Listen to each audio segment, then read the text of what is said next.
We are officially live. This is the radio takeover with D Rivers live, and with my special guest, very dear friend of mine from Augusta / Martinez, Georgia, Mr. Clint Watts from Pit Boss. What's up, Clint?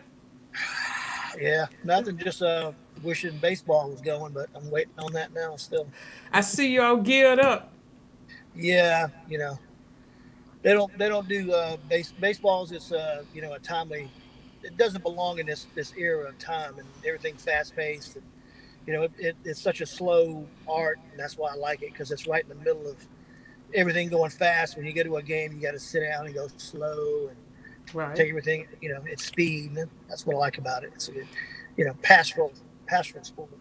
So when are they talking about starting back up there? Well, the last that I heard, I'm on several of the chat groups on Facebook with Mm-hmm. the Braves, and they're talking about instead of having a National League and American League, which is 30 teams, and having three divisions in each league, they're talking about putting all the teams together and just having three divisions. And the Right. reason being is they want all the West Coast teams to just play West Coast teams. They don't travel as much. The Central to play Central, and then the East to play East. Okay. So they're talking about maybe about another month if everything keeps going like it is, and they'll get to start that up. So you won't have a National League and American League. You just have everybody kind of together. So we'll get to play some teams that we normally Okay. don't play, stuff like that. So it'll be pretty cool. We wouldn't normally play like the Texas Okay. Rangers and American League teams like that, but it'd be cool. But that's about it. Right. Waiting on baseball and waiting on to get back to something. I want to see what music at some point. Oh, I know, right? It's going to be sorely missed until I'll be glad when it gets back as well. Yep. Well, I've got we have a mutual friend, and he found out that you were doing the interview today, and Okay. see if you can guess who it is by the words I'm going to tell you. He is the wind beneath your wings. Mr. Airwood. Yeah. Uh-huh. Uh-huh. He wanted me to tell you hello. Yeah. Yeah. God. He's a good guy. I've known Paul, I guess that's 14 years old. I mean, at the Oh time we wow. started playing together, it was his parents brought him to my house, and then my parents would bring me to his house. And it was that type of thing where me and Okay. him and Guthrie and all of us grew up together. And it was pre being able to drive because parents had to take us and drop us off. You know, Okay. it was that was the Night Wolf days, way back, early '80s. So how did you get into music? What made you do music of all things? Well, I watched Paul and a few other fellows at Columbia Junior High, which is now Columbia Evans or something. It's another school Right. now. Mm-hmm. They got up and played Cat Scratch Fever at a pep rally, and I was, as I am passionate about baseball, I grew up thinking I was going to be Johnny Bench. And Right. I never really did the music thing. My old man played about 12 instruments. It was always around me, but he never pushed me to do it. But I seen everybody just completely losing their mind like they were watching the Beatles while they were playing Cat Scratch Fever. And I was like, Right. yeah, I could probably do this. And so then I started, dabbling in it. And my old man kind of tried to deter me from it. And I Right. guess that's why it made me go, I'm going to do it, just despite him not wanting me to, as a typical kid. And Right. I just got into it. And once it kind of got its meat hooks in you, I mean, I always dream of playing baseball, and that obviously is never going to happen. But Right. music's taken me a lot of places, and learned a lot from a lot of folks, and Right. a lot from my father, obviously. Um, and that's kind of how I got it. Just watching those guys get there. Which coincidentally, I mean, I'm not even singing Cat Scratch Fever. I'm singing Catch That Fever because I took the nerve. So and they were like, "Hey, dude, it's Cat Scratch." I'm like, "Well, I don't even know what this means." Because I mean, the extent of my LP collection at that point was probably a 45 of Brick House, and then I owned the LP to Smokey and the Bandit, which had Jerry Okay. Reed and all those guys on it. That's pretty much Right. what was my music collection, you Right. know. Right. So, uh, I wasn't aware of all this other stuff, and then of course that got me started. And went down and bought my first bass, $40 at Jay's. It was pretty well. Looking back now, I wonder how I kept playing because the bass was probably unplayable. Looking at it now, as we call it in the industry, that bow and arrow kit. Action real high on it, and it's really really bad. So, Right. yeah, that's kind of how it So, started. so do you play any other instruments besides bass? Well, I mean, I can fake a lot of instruments. I tell other musicians, especially in the store, I can play a few beats on the drums and a few licks just enough to get me in trouble, and some on the guitar. But I would never, if you call me and said, "Hey, I have a gig," or Tony Howard called me and said, "Hey, I need somebody to play drums or bass," I wouldn't take a gig doing it. But I could kind of dabble in banjo and mandolin a little bit from my dad. But like I said, just enough to kind of plunk along, but not nothing in a professional level that I would consider. Hey, I could take a gig doing a mandolin gig or a saxophone or something. So, Right. but I like I listen to all of it. Like music, listen to everything. Everything is what it is. It is what it is. Hmm? So, what now? Going back to the connection with Paula Arrowwood. So, did you also grow up? You grew up with Lynn, and Well, yeah, Lynn came along later because as you know, when we were kids, we couldn't drive. So right, Martinez was like driving to where you're at. It was like Martinez was, you wasn't gonna get there on a bicycle. So right. it was one of those things where Lynn and Mike Green and a bunch of fellas up there, Ronnie Quinn, some other guys, they had bands, Bruce Pennington and Allgood and all those guys. That's right. They had their circle of guys, while we were kind of more the circle of guys from Grovetown and Harlem. And Okay. so Lynn came along a little later. I got to know Lynn later on, obviously after we all got cars and could go from place to place. Right. But it wasn't early on. I would say Lynn probably came along maybe when I was 19 or 20 or something like that. Okay. So, So, where does Jeff Davison fit into all of this? well, Jeff grew up with us. He was a original member. He was the singer with Night Wolf. It was originally me, Guthrie, Jeff Guthrie, Chris Morgan, Jeff singing, and then Paul was playing drums back then. You know, And I. Oh, go ahead. No, go right ahead. I'm sorry. and it was really really amazing. Is we had a regimen of rehearsing every day, and not a lot of folks knew this, but the old South Harlem Elementary, Paul's dad somehow or another finagled a way for us to rent the auditorium. Because you remember the old schools, the auditorium and lunchroom was kind of one thing. That's right. And we would rent that end of the school, which had been closed. The other side of it was a health department. So we would go in there and practice. And every day after practice, every day after school, I would pick up Jeff Davison and we Okay. would go to practice. And we practiced every night. And that's all we did for probably a couple years, you know, and just kept building and honing our ability and, honing our ability. And then also a big portion of that is when you grow up with someone like Jeff Guthrie, which was always seemed to be ahead of everybody with his ear. Right. He's more gifted, and brought us along, all of us along, on that journey of hey, because he's one of those guys. He heard something, he just play it, and we were all like, what? It's like, and that kind of led me in, right before that led me into playing with Jeff, and that started my Jeff's relationship Okay. of getting into more of the progressive stuff, and eventually we broke off from those guys because they wanted to play the same stuff we were playing when we were kids, and which was very cool. Right. But we started wanting to do more progressive stuff, Dixie Dregs and Joe Satriani and Rush and stuff like that. It's a little more challenging. Right. And but yeah, Davison was to get back to your question. He was the singer of the band for many years, and then a very So, very oh, go talented ahead. bass player himself. Very talented bass player himself. Yes, he is. Yes, he is. So, was Night Wolf your first band? It was. It was. It was. So, It originally started off as me. If I can remember correctly, it's me, Arrowwood, and Chris, and then Davison kind of came on.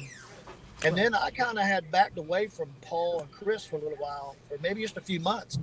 And then one Right. evening, Jeff called me, and me and him hooked up, and we started playing. So then I drug him back to Nightwolf, and then that was the original band for, I guess, from about 81 to about 83 or 4, maybe somewhere in there. It's 4 or 5 years. Yeah, Wow. yeah, So I remember the reunion at 1102 a few yeah, years ago, yeah, packed house, yeah. and It that's was fun. that's yeah. Go ahead. I'm sorry. No, it was cool. It was cool to know that, it was weird because we, along with Paul's dad, he'd gotten us a gig at the Enlisted Men's Club, which Right. goes back to me not even being able to drive. I remember my first couple of weekends there on Fort Gordon, my mom driving me and dropping me off with my Ibanez Destroyer bass and saying, "Have a good gig, son." It's like I wasn't even old enough to drive. I was 15. I was somehow or another I always ended up being the youngest of the band guys, but you know. We learned from all that, and that music being, where kids now have come back, and even my son likes certain 80s music, and it's like, wow, it's weird because it went through a period where it wasn't cool. Now it's come back pretty strong, and now you got commercials with Whitesnake and Ozzy, and it's like, wow, we were kids, you'd have never thought that in a million years, so it's where it's kind of all evolved over the years. Yeah, Definitely. yeah. So I know one of your influences. Do you mind sharing your musical influences with the audience? Well, I mean, most everybody that knows me, I mean, my musical influence is Chipper Jones. No, I'm kidding. No, um, um, no. He, even though he is an influence as an adult, very, very good. But that's a whole nother interview some other time. Right. Um, I would, originally, well, that's when I met Jeff. As a bass player, I'm plucking along, playing Sweet Home Alabama and Hold On Loosely and some Southern rock. And Right. then Jeff puts on an Iron Maiden record, and I just lost my mind. I was like, "What is that?" I mean, I just didn't understand that a bass could play such a leading role. And coincidentally enough, years after when we first started playing together, the first song we learned together was "Working Man" by Rush. And so that kind of put the seeds in my head that I could be a little more than just a guy that could thump along playing quarter notes or eighth notes with the kick drum or with the music. And then that obviously led to 1986 for whatever reason. Uh, some promoter, I don't know how they talked them into doing it, but Rush came to Augusta on the Power Windows tour. It was Oh. February of '86, Right. and it was probably about 2,000, 2,200 people, almost where they almost canceled the gig. And I was so disenchanted with bands coming in that big arena, and I could never distinguish the kick drum from the bass guitar. It was just low end rumble. I just knew they were playing, but I couldn't distinguish what one was doing and what was not doing. Right. And Cloister Cult opened up, and they came out and did all their tunes and Godzilla and all that stuff. And it was the same thing, a low end rumble. And the lights went down, they changed some gear, and then you hear the Three Stooges come on. And then Rush comes out and plays Spirit Radio. You could hear every note of everything they were doing, which I understand has a lot to do with the sound techs and stuff. But they put on a show like they were, because you got to realize a night between, he had 2 nights at the Omni sold out. They played here on a Monday. Tuesday night was off. Wednesday, Thursday, and the Omni was sold out, which was 10,000 plus arenas, seat arenas. But it to me made like, wow, they care about every person that sees them, and I've sat there for 2 hours, D, and I don't even know that I could even fathom what I was watching. I was just like, this is amazing. So then I immediately ran out to Sky City, not the club, the old department store on Wrightsville Road, and Right. I just started buying records, and I put the record on and learned every record. So long story short, yeah, obviously Geddy Lee, Steve Harris, big, influences. Billy Sheehan, obviously a lot, and but then I learned later on that it's not about how busy you are. Even Geddy said it's not about how many notes you play; it's how the notes feel to people. And so I learned that, but it pushed me, to try to push my ability. But I would say Getty's the biggest, and then Steve Harris, and all those guys. But I've grown to like one of my most favorite, probably the last 20 years, is Paul McCartney. I mean, a man that could write bass lines, silly little love songs. I mean, that's one of the best bass lines on the planet. I mean, wow. An F natural bass line. It's like, wow, that's incredible. So. But yeah, I like progressive stuff, but I like it all. I mean, I listen. Know me quite a while now. I listen. I don't care if it's Madonna. I listen to everything. I That's mean, right. my band guys get on me because I play, Berlin and Tears for Fears on my iPod between breaks. They're like, man, I'm like, I like all that stuff. And I wouldn't be caught sideways listening to it when it was out.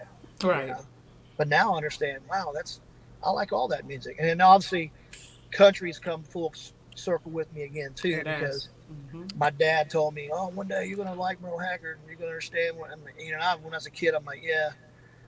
My dad just couldn't stand the stuff I was listening to, but Right. now, I sit and listen. In fact, when I went and watched Jeff open up for Alan in Jacksonville, it was kind of a double feature for me because I got to see Alan Jackson, which is I'm a big fan, and then I got to watch Jeff open up for him, in front of 12,000 people. It was amazing.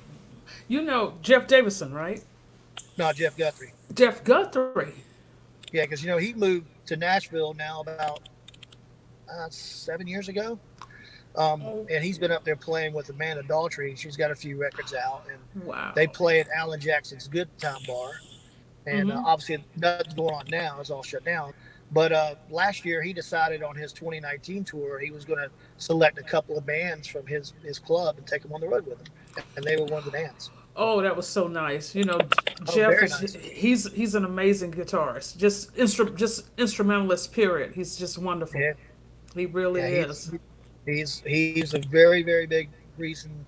Guys like me and Davison and Morgan and Paul, it all rubbed off. It couldn't help but rub off on you. I mean, it's, that kind of a talent.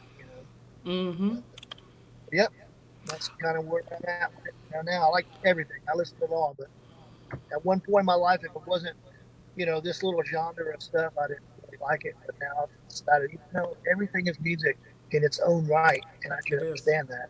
You know, so So you were in Nightwolf. right. So what? Okay, what was the next band you were in after Nightwolf? See, well, it would have been something that me and Jeff started. Me and him left Night Wolf and started. It would have probably been. I can't. It's hard to think back that far. That's my gray goatee, so I'm old. Um, I would say probably it might have been Fugitive, which was me. Well, I actually left and went and played with Hunter for a while, which Mike Palmer, Steve Key, Bruce Pennington. So that was Yes. in there. Oh, I know. The next band after Nightwolf was me, Alan Reed, and Jeff Guthrie. We were called Project Seven. We were Okay. named after one of Alan's most favorite drums. His snare drum was by some company. I can't remember if it's Slingler or somebody, but it was called a Project Seven snare, Okay. and we named the band after that. And that's when we started dabbling into Rush stuff and in the infancy of being able to do multiple things at one time. And that was a band for a while. Then I left that. I did Hunter for a little while, which kind of went back to more what I was playing with uh, with Nightwolf, some of the Okay. '80s metal stuff. And then I left I left Hunter because my father was very sick, and it was either he was going to be in a home or my sister and me were going to take care of him. So as he would do for me, I had to do for him. So I Right. had to bow out of the band at that point. And then years later, me and Steve and Jeff hooked back up doing the more progressive stuff again. That was Fugitive. So it had Okay. been Nightwolf, Project Seven, I believe, and then I was in Hunter for a little while, then Fugitive, I think it was. So. And then Pamela, Uncle Woody came in there after that. I remember Uncle Woody most definitely. Oh yeah, Pam. Oh yeah. Pam Johnson says hello. Remember her? I remember Pammy Whammy. Yes, Pammy Whammy and Val. Val Hendricks says hello as Oh well. yeah, how you doing, Miss Val? Good to see you. So yeah, go back to Uncle Woody. I remember you from Uncle Woody. Tell me a little bit about Uncle Well, Woody. Uncle Woody kind of started me and Steve Key, which you know to the starting of that when the first time I ever played with Steve Key, I'd watched him play with Hunter several times, and they needed a bass player. Their bass player was leaving, and me and Mike talked, and I said, well, give me about a week to go over your songs. He said, you can learn them in a week. I'm like, well, most of the songs I already knew. So I learned the songs relatively quick. So I knew most of them. And we got together. And the first time me and Steve sit down to play was one of those moments you're like, where have you been all my life? Because, as most bass players will tell you and drummers, when you find somebody that understands you without you telling them what you're doing, that's a special connection. It And is. I remember getting in the room, and they were like, "Hey, what song you want to play?" And I said, "Well, just pick whatever's on your list." And they were like, "Well, you're the new guy. You pick something." So I picked, um, being a bass player, I picked "Middleman" by Living Color. They were doing, Okay. and me and Steve played that song, and we got done, and we just like, "Whoa!" So playing with Steve from then on was going to have to be a must for me in any situation, whether it was going to be, a party band or a metal band or a progressive band, because me and him we just could do it. It was like dolphins. We just knew what we are doing. And so me and him went out one night and watched, oddly enough, Mr. Airwood sing for Impulse Ride at the post office. And this is when we had Fugitive, and and we were watching them have so much fun. And Steve was like, it'd be kind of cool to put a band to the side, just play some stuff we don't have to think so much about, um, and just have fun and play. I'm like, yeah, man, that'd be great. I said, you got any? He said, well, we asked Jeff to do it, and we asked Jeff, and he decided, that really wasn't what he wanted to do. So we asked him, you got any recommendations? He's like, well, how about Brian Thrift, one of my students? So we talked to Brian. Brian got involved early on. Bobby Sanders was the original singer. That didn't really pan out. We had Rocky Millwood for a while, which was real fun. Had a great time Okay. with them. And I believe he moved or something changed. And then that's when I used to watch Anthony Frost at the Old World of Know Music him? over by Regal Cinema. He used Yep. to always be the guy bringing in the flyers and renting the PA. And he had a little band called Wildflower with Mio and a couple of guys. And I was always like, wow, man, most singers don't put that much time into it. And I asked him, I said, I mean, what are you, the drummer or the singer? No, I'm the singer. So I kind of struck up a conversation with him, and I went and watched his band one night. And we were at the point we knew the thing with Rocky was kind of going away. And me and Brian rode over to Aiken and watched him one night. And I just point blank asked him if he wanted to join the band, because I had a feeling that he'd be the guy. And Right. then we got together at Fuzzy's, which was our sound guy at his house out right now where Wild Wing is sitting in Grovetown, which is very odd Oh. because of all the expansion where Kroger and all that's blown out of proportion in Grovetown. And we got together in the room and we just hit it off. We just bang, bang, bang right through the song. That's how Uncle Woody started. And me and Steve, because everybody wants to know what's behind the name, because they think it's some sort of you know Yes. pervy, hey, Uncle, but literally, and people they look at me like I'm crazy, but me and Steve are real big Sanford and Son fans, and Oh. we were like, we need to name the band after Lamont Sanford's favorite uncle, Uncle Woody. So that's how the name came about. So Trivia. That's a nice trivia piece there. I didn't know it that. is, it is, it is. We even thought one time of doing some shirts with his, image, but I said, well, we'll probably get sued over that, so we better not do that. So we just kept it plain, and got out there and we started playing as much as we could play, and it ran for quite a while. Went through a couple of different guitar players back and forth a few years. Right. Lewis Taylor played with us a while, a very super talented guy, obviously, that I played with, in Hunter. And we traveled, did the frat scene for quite a while. I think one year I have an itinerary somewhere. We did about 120 something shows in one year. So we were kicking. We would go pretty much Thursday through Sunday every week, and a lot of one nighters. One night you'd be in Starksville, one night you'd be in Hattiesburg, one night you'd be in there. It was a lot of travel, a lot of one nighters. Oh wow. You know, Yeah, I'm looking down here because there's folks out there who know you and they love you and they've been making comments.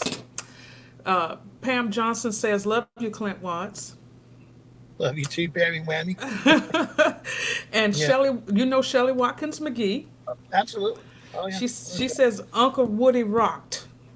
Yeah, we also when we brought along that band, we thought it'd be a good idea not to just because that was when obviously Stone Temple, early '90s, Stone Temple, Pearl Jam, all that Seattle stuff was going on.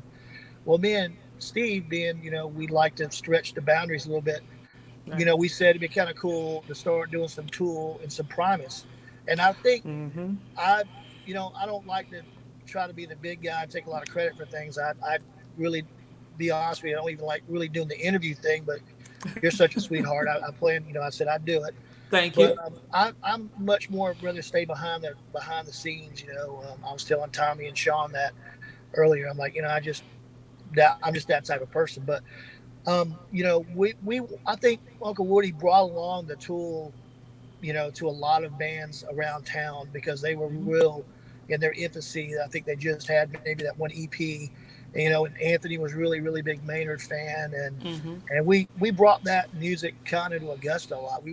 We're doing big, long, 12 or 14-minute songs, and it was cool to interlude those in with the Primus, and then turn around and do the stuff that everybody was hearing on the radio, which was the Nirvana and the Pearl Jam and the Stone Temple. So we would do Jared's a race car driver, then turn around and do a Pearl Jam song, and then turn around and do a Tool song. We were trying to, I always feel like as a band, you have to offer something different than the next band. Not that you're Right. better or you're worse, that you're just different. It's, hey, I'm not going to go see the same exact thing with four different guys playing it. It's the way I do it. Exactly. And So, that's how Uncle Woody. That's the whole thing behind Uncle Woody, pretty much. okay. So, Pit Boss. Yep. Pit Boss is. I think with singers, we can rival the Chili Peppers with guitar players. I mean, we've had a lot of singers, Oh yeah. and all of them super special in what they did, and they're great. But as you know, because you're a singer, a band goes as a singer goes, and Right.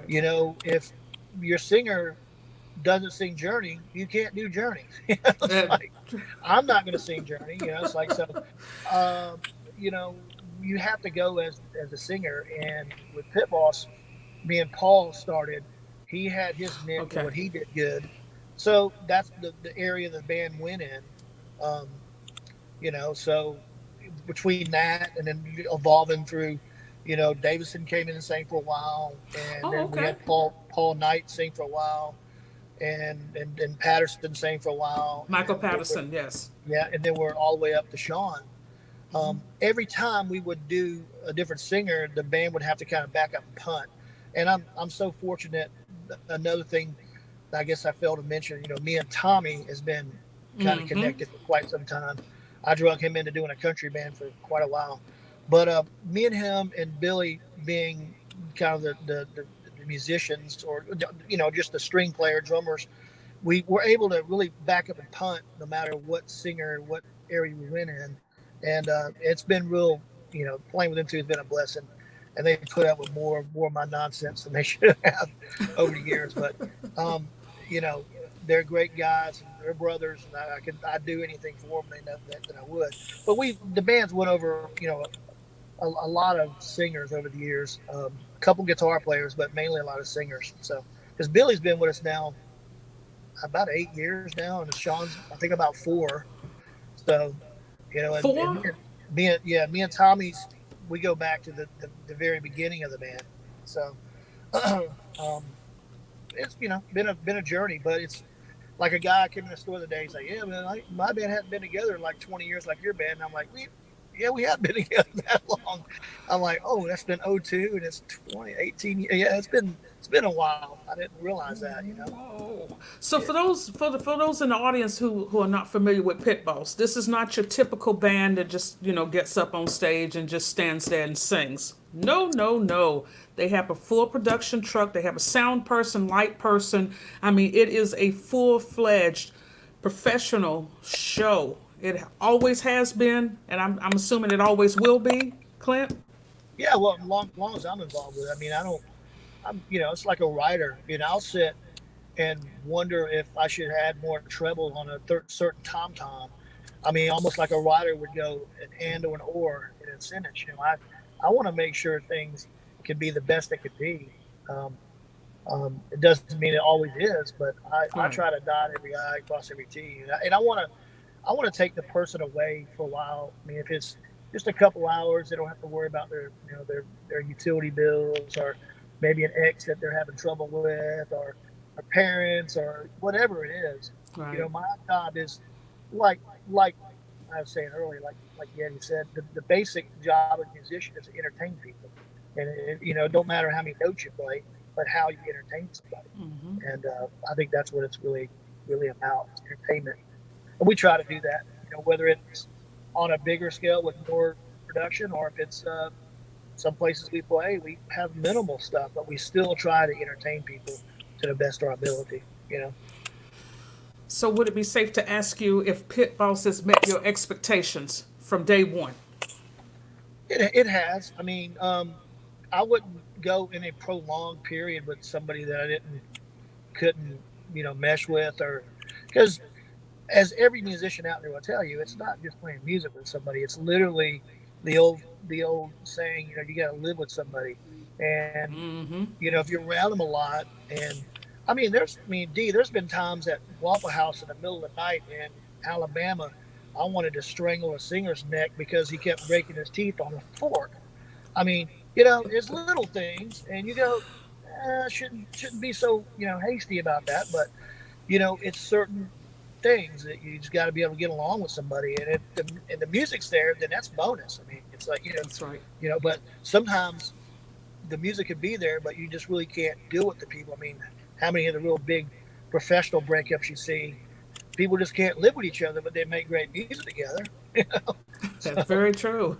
exactly, I have a friend from SoCal. Her name is Roxanne yeah. Coverdale Blend. She says, cool, she's on the show, she's listening, and she says she's enjoying your show, your segment. Well, thank you. Like I said, this is really not you know my thing. I would rather, if somebody was going to talk from pit balls, and rather be Tommy, or maybe Sean, or even Billy is really great with folks, and he has taught me so much about relaxing, and just not being uptight. Because when he used to get in the band, he always goes, "Man, you're always so uptight about everything. Just relax, and it's all going to work out." It's like, yeah, it will. Because Billy, he's one of the most fun-loving, caring. He just has a great time. He's always smiling. He He reminds me is. a lot. Well, Marty Britton reminds me a lot of Billy. We used to call him, and my little side band I just had recently back, Mr. Haney, which I brought back Paul Knight. We had Okay. Marty was playing drums. I used to call him Marty. I said, "You're the Billy of Mr. Haney." So, but yeah, it was. You have to take every bit you can from every person, and try to put it together, get out there, and put your game face on. And no matter if you're angry, work out your differences and put on a show and entertain people. And that's what gets you people wanting to see you more. I mean, that's what you're doing. I mean, that's the whole idea. So, do you have any funny stories about pit balls? Can you tell at least one? there's there's quite a few. Quite well, I don't know what I'm figuring most people on here are probably PG-13. So um, there's a lot. I mean, I'll tell the story of how we came up with the name Pitbulls. Oh, That please that was, do. that was well, me and Airwood, as we often did, we used to sit down at Joe's Underground, plotting what we were going to do with the band when we Right. started it. And as all bands do, they have to come up with a name. And 90% of your bands, they to me, they try to get too serious about the name. They want to name their band some weird long name that has some meaning. I'm like, look, dude, if you're just going to be a bar band, make it something simple that even a drunk can remember. Just make it simple. Make Right. it very simple. Make it so people can remember that name. Hey, yeah, that band was good. I had a good time. Me and my wife had a great time. Blah blah blah. But there was, if you remember, sitting on the bar was always a little game that you would play trivia and different things on, and the name of that little machine was called Pit Boss. So Paul Oh, pointed at it, and I'm like, "That's perfect. Let's just name it Pit Boss." So that's how that name came. Because wow. generally, you want it to come along without much thought, but as soon as it says it, it pops in your head. You're like, "Yeah, okay, that's cool." You know, that I didn't works. know that. I did not know that. You all come with some very, very, very interesting. Well, it was like, Mr. Haney, it was Paul Knight singing, came back and was singing with me. We were doing our Right. side thing. And we were at the fair, and he had sang the night before. And he got up there, and he normally would be, he kind of blew himself out a little bit, singing his ACDC and all. And he got on the microphone. He's like, "Hey, how y'all doing?" And I got on the microphone, and I was like, "Hey, y'all make welcome Mr. Haney here on the microphone." Which, that gives her age away a little bit because of, the Green Acres. So, and me and Paul looked at each other dead on the stage in the middle of the day in Columbia County and said, "That's the name."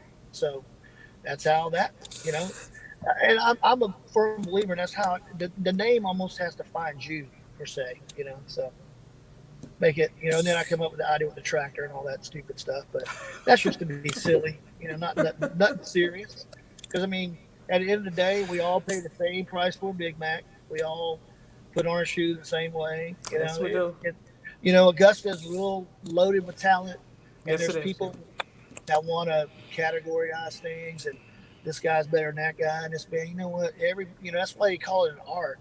Because me and if I put you and Pitbull singing, the band's gonna be a little different. That's right. It's gonna be always different. And that's the joy of what we do is, it's an art. You know. It So, is. but that's pretty much there. So you also work in sound. You're a sound engineer. Yeah, I would say I do that almost as much as play lately. Um, I do a lot with churches. I do a lot of school installs. Um, like I said, I'm gonna be going here in just a little bit and helping Abilene, and I've worked with New Hope, much of the bigger churches around here that because the days of the dude sitting in the back with a dual cassette deck and two microphones at your old Baptist church, those days are kind of gone. So they've moderned into the new world with digital stuff and consoles, and I do quite a bit of that, and I enjoy that side of it. I run sound for a lot of bands at Chevy's and try to help anybody I can help. If I feel I can help you, I help. Now I don't normally go up and just, hey, let me mix for you, but they ask and we can work out something, and I'll be glad to help. I always love passing the knowledge along. Because it was so hard for me learning because I blew up stuff and plugged in stuff wrong and bought stuff 3 times, and it's like, man, if I could help somebody else, I'd love to do it. So, but yeah, I do quite a bit of sound stuff on the side. So how long you been? What? Well, let me rephrase that. What made you go into working sound? Well, when you were saying earlier, I more or less do the sound with pit boss from the stage. I always have. And reason being is now with the digital stuff, I can walk out front with my wireless bass and an iPad and I can mix the room. And then Pit Boss has I'd say about 10 or 12 places we play. So I can have the rooms saved for the EQ settings for those rooms. So we go in, our sound check typically take one song. It's always the same song, which all my Right. band members hate because I make them play the same song because Right. I know how that song's supposed to sound. And you can do that now where back in the day you couldn't. Plus, um, I got really, to be honest with you, is got tired of guys out front tearing up my stuff because I own the PA, or most of the gear I own. I'm not saying that to try to be a big guy, but Right. I invested in some nicer stuff and always have, because my look at it is, if you got a good sounding drum, a good microphone, and a good PA, it should come out good. It's hard to Right. mess that up. That's right. So for me, I was always trying to cut every curve I can cut. And I had guys out front, and they were just not paying attention. And like I tell people when they come in the store, I'm like, you have a green, yellow, and red light on that mixing board. Do you understand what they mean? And they're like, huh? I'm like, well, your red light at the you go to a red light, you go keep going. They said no. I said, okay, red means stop, green, yellow means whoa, and green means go. Right. So if you go by those colors, and I look at my stuff and everything was all in red and distorting and blowing up, and Right. in the gig, I'm like, well, that horn doesn't work in that, and that woofer doesn't work in that. Thanks for blowing my stuff. So I'm like, nah, I'll just do it myself. And I'm picky. Me and Tommy both are pretty picky. He likes certain things in his ears, and we use each other a lot to, that don't sound quite like I remember it sounded the last mix. And Right. so with the technology, it's really easy to do now, and one less guy to pay. so That's true. so we carry a light a LD, a light designer, light tech. Scott Price has been working with us quite a while. As you remember, George worked with us for quite a while, Yes. and he's moved on to other things. But the lights are important. They help paint a picture of what you're doing. So we felt like we needed a light guy for the most part. We do some gigs where they have their own stuff, and we can kind of tell them kind of what we want. But for the most part, we like to have Scott with us. So Right. he knows the songs and knows what we're doing, and so on and so on. Well, Clint, this has been a very, you were saying earlier about, being behind the scenes. You have a lot of stories to tell. I want to bring you back on in the Yeah, we'll future. do it. We'll do it. Yeah, like I said, I'm going to have to leave. I got to get across the street over here to the Yep. church. But we'll come back, and I'll think of a PG-13 story I maybe can tell you of me and Mr. Airwood. Good. Ladies and gentlemen, this is Clint Watts from Pit Boss. You still have your website as a pitbossrocks.com, Dot, right? not dot net. .net. Dot net. Pitbossrocks.net. And And I'll then put, oh, go ahead. and we have obviously Facebook. I forgot exactly what it is, but you type in Pit Boss and it'll come up. So Clint, it has been a pleasure. I know you got to go to work. well, And I appreciate you invite me to do it. Like I said, it kind of steps out of my comfort zone a little bit, but I feel a little easier with you since I know you, and you kind of gave me the forewarning of the questions, because I didn't know the questions. I scatterbrains. I didn't know the answer. You did fine. You did fine. Ladies and gentlemen, this is Clint Watts from Pit Boss. He'll be back. Later, guys. Take care. Bye bye.